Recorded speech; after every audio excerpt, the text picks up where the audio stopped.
Hey there, for those of you who have any hip issues, that could be hip flexor, that could be the piriformis, that could be anywhere in the hip joint itself, these exercises and stretches will likely help you. Again, this is a general program, not for any specific hip issue, so if something doesn't feel right, don't do it. Maybe ask your doctor or your therapist if it's the right one for you. But give it a try, see how it feels. So the first one I have for you is for the outer hip. So I'm going to be placing the ball on the gluteus medius. So it's the side of the upper glute area. And it's on my left side, I'm going to lean a little bit to the left and do some clamshell with this bottom leg. So the ball is under my left hip, my left knee is moving. I might come down to my forearm as well. And if it's too intense, move it up, move it down, move it left, move it right. You should be able to take a deep breath. This should not be so painful that you have to scrunch up your face or end up having to hold your breath. You could also start to move around. So around in circles, up and down, side to side. Now if all of this feels too intense for you, of course you could take this to the wall and then you'll be leaning against the wall doing the exact same movement. Or you could take a double ball. So this is 2 balls inside of a tote. You could also put 2 balls inside of a sock. This will distribute to the amount of pressure. So see how that feels if the one ball is too much. You can go up and down. You could also turn the balls the other way and go side to side. And then one other option, you could start to do a bicycling or a marching type movement with this bottom leg. Now, if you do not have tennis balls, but you do have a foam roller, you could use that. Similar movements. I'm leaning sideways, getting the outer hip. I'm laying down on my side, getting the outer upper hip.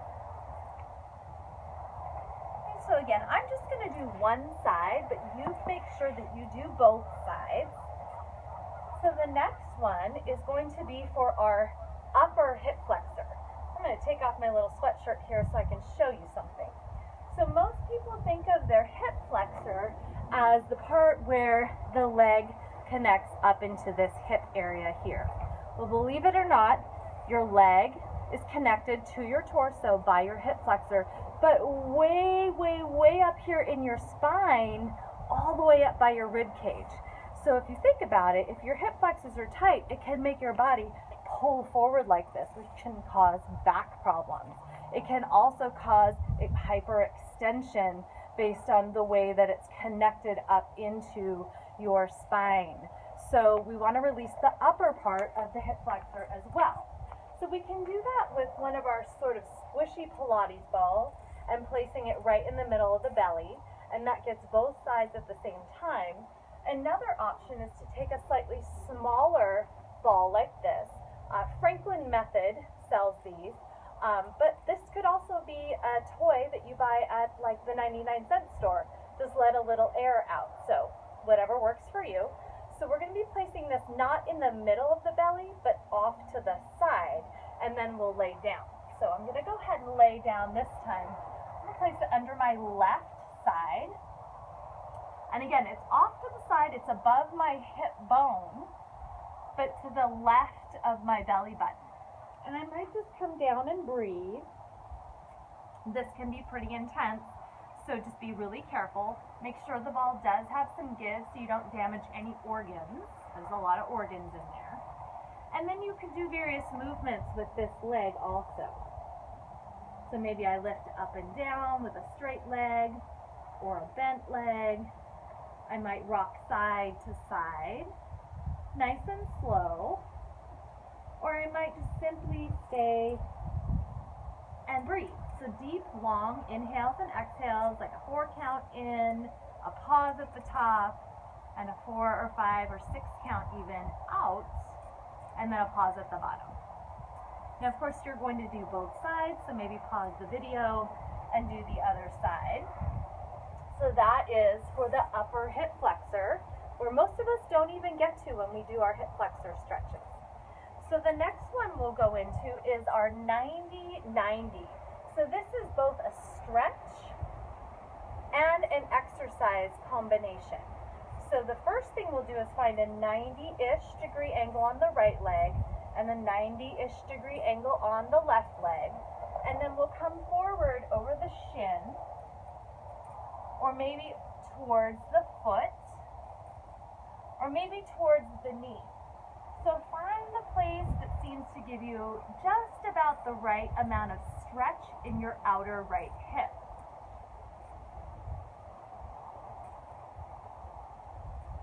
And I'm deeply breathing as I'm holding.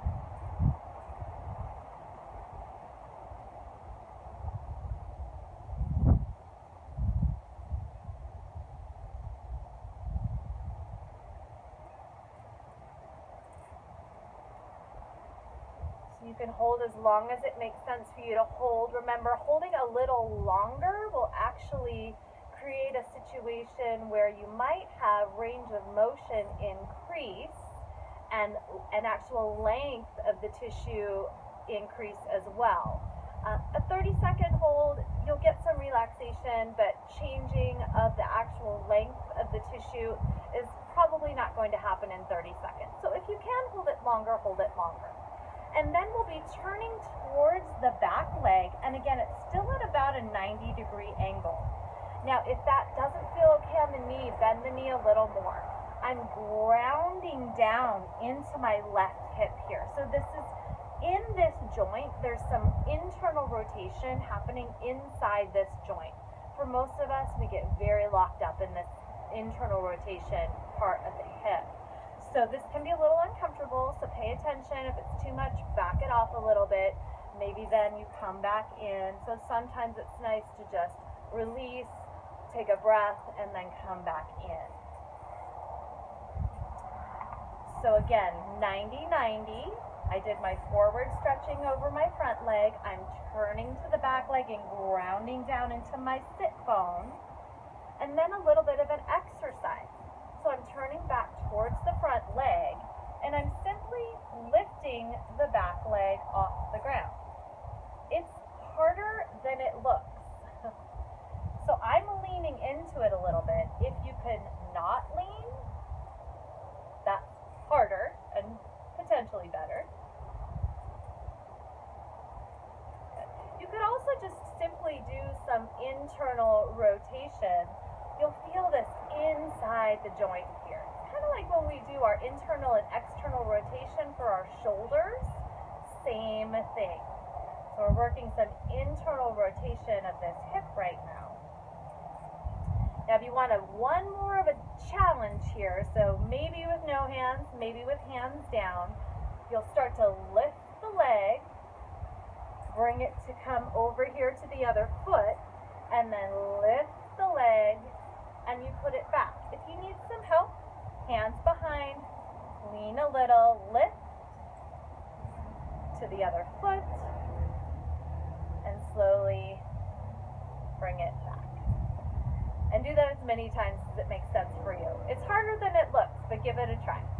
All right, so I do these almost in every one of my videos where I'm showing some rehabilitation type work for anything from the back down. Clamshells. So clamshells are fantastic for back stability, knee stability, and hip stability. Our most basic version looks like this. Another option is to come here on the forearm. And then for time's sake, I'm just going to move on to the most challenging version, which is up, sort of in a side plank at the same time. All right, so again, you do as many as it makes sense for you to do. Don't overdo. You'll know because you'll be uncomfortable. Instead of feeling better, you'll feel worse. So maybe the next day you back off a bit. The next one is an internally rotated outer hip lift, and I'm leaving the band on so I have a little bit more resistance. And you'll notice I'm not bringing the leg super high, I'm not swinging it. It's a very controlled movement.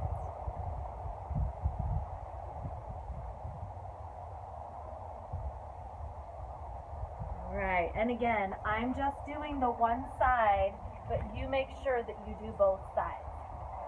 And the last one I have for you is a combination of a hamstring and a hip flexor stretch. So if you have a block, you'll use a block. If you don't, you could use a foam roller or something underneath your hips, a couple of books, some pillows, but I'm going to just go ahead and use the block for now. So you'll lay down, lift the hips, place the tailbone on the block. So it's not where my back arches, it's lower than that, where my tailbone is.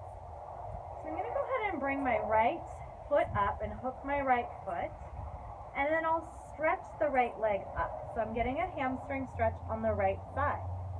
And then the left leg comes out. Now I do want my hip bones to be leaning towards me. So I'm not here, this is extension in my back, I could hurt my back there. I want my hip bones to be tipping towards me. And then there's a stretch happening in this left hip flexor already. I'm going to increase that by reaching my left toes, this bottom leg, I'm reaching and I'm holding, I'm contracting, trying to get my leg as long as I can. I take a breath in, and then I exhale and relax,